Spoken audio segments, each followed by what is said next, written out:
He thought he was joining a secret organization. Instead, he walked into a trap so elaborate it cost him his freedom. In late 2003, a 22-year-old man named Michael Bridges found himself sitting in the stands of a professional hockey game in Calgary, Canada. For Michael, who lived nearly 700 miles away in a city called Brandon, this moment felt like a miracle. Life hadn't been kind to him lately. He was broke, between jobs, and freshly heartbroken.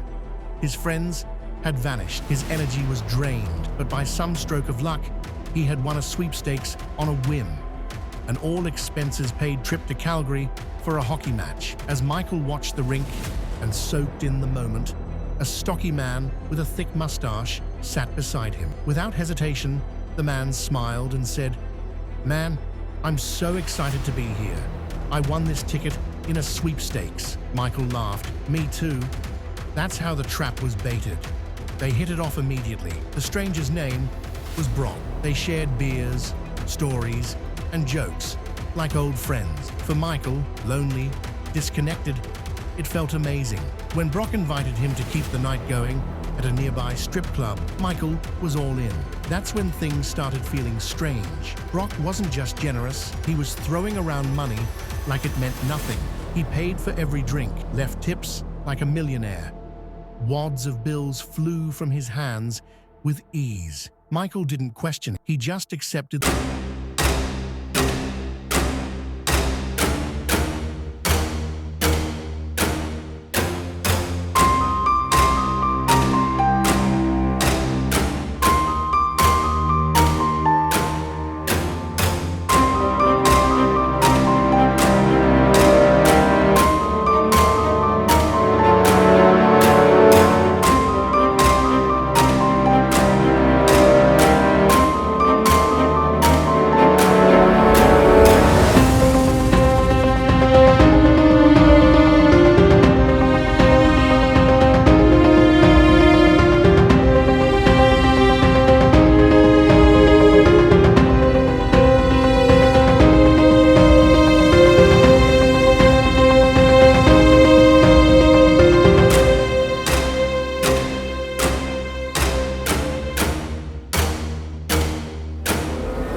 Loyal, quiet. Michael panicked. What kind of test?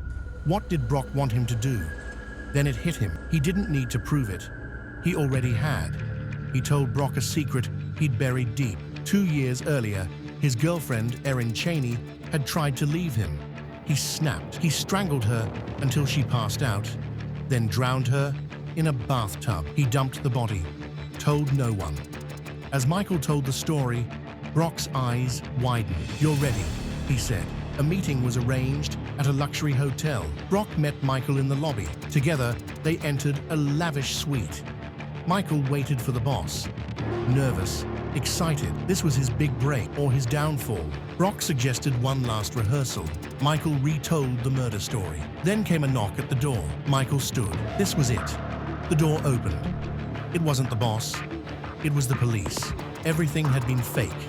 The sweepstakes, the friendship, the jobs, the motel beating, even the woman, an actress with blood capsules. Brock, an undercover cop. The entire operation was a sting, run by the Royal Canadian Mounted Police to coax confession from Michael. And it worked. Every word Michael said was recorded. He confessed to murder, thinking he was earning trust. Instead, he sealed his fate. Erin Cheney's body was recovered from the dump site. She was finally laid to rest. Michael Bridges was sentenced to life in prison. He thought he was climbing a ladder. He didn't realize it was a trap. And it started with one free ticket.